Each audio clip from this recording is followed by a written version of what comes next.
Greetings my lords and my ladies. With the new 2.8.7 patch having been released and all the new features available, we can make a quick overview of what we got.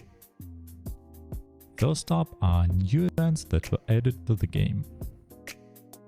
We start off with Wildfire Furnace event.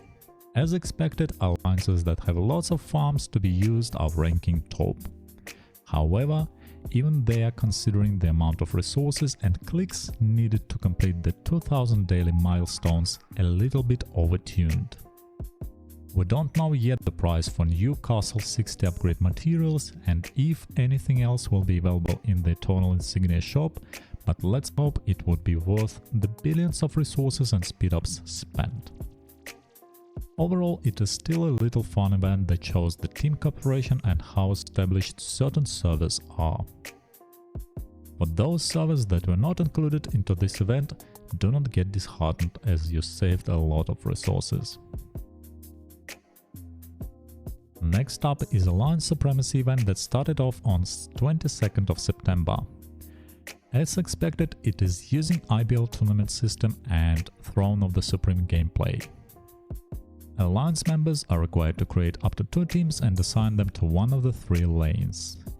Each team or match can fight for a maximum of 5 consecutive battles, which means that one whale player will not be able to fend off against a well-organized alliance.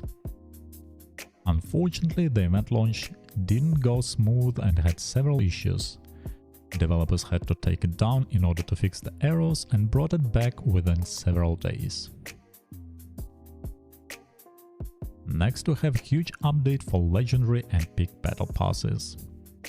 They were revamped and now provide a special currency, Inferno Insignia in the Golden Medallion version.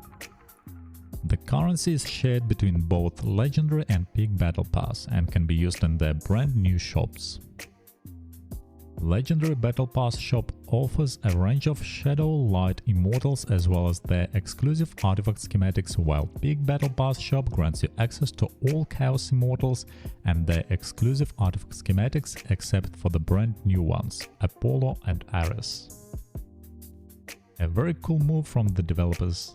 They have made Battle Passes premium versions worth the money spent and granted access to top tier immortals to low and mid tier spenders. Immortals specialization interface has finally received some long-awaited attention. We can use presets now that will show the total amount of resources needed for upgrades as well as save your choices in order to make quick swaps between Immortals specializations. Besides that, we can max out each node with one click now. Several game optimizations have been made as well.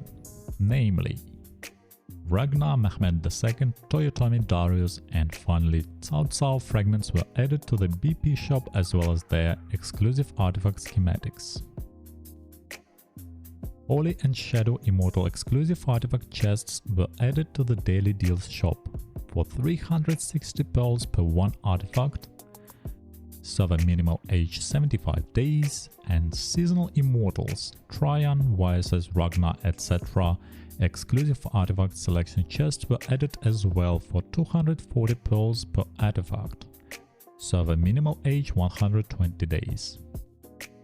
Not going to lie, but the price seems to be a little bit too high and not really worth it. There was a typo in the patch notes. Seasonal Immortals exclusive artifact selection chests were supposed to be added to the Sparks of Galaxy event starting from Season 2. However, they were added to the Stellar Compass event. The drop rate is pretty high and I call it a huge win. Alliance shop purchase limits were increased for general items such as shields, speedups and teleports.